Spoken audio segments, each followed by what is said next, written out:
Headline news for Friday, September 23rd from the Westchester County Business Journal, Fairfield County Business Journal, and westfaironline.com. Peter Katz reporting. In 4 parts of Ukraine controlled by Russia, voting began today in what are described as sham elections ordered and controlled by Vladimir Putin that are predestined to result in people deciding to have those parts of Ukraine become part of Russia. The voting continues through Tuesday. It's reported that Russian sympathizers are carrying ballots to the homes of people who are not going to the polls and forcing them to vote.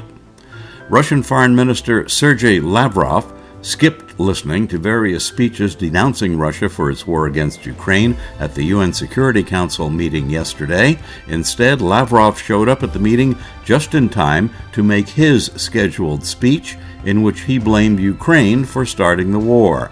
As soon as Lavrov had finished his speech, he walked out. Hurricane Fiona, now weakened to a Category 3 storm, brushed by Bermuda today, bringing high winds and heavy rain to the island. It's now heading for Nova Scotia, Prince Edward Island, and Newfoundland, where hurricane warnings have gone into effect.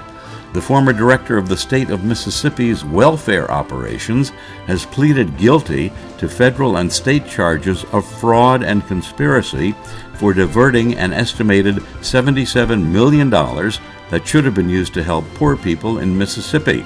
John Davis pleaded guilty to charges growing out of his giving the money to companies run by friends and allies, as well as spending money personally. He's been sentenced to 32 years in prison and ordered to make restitution.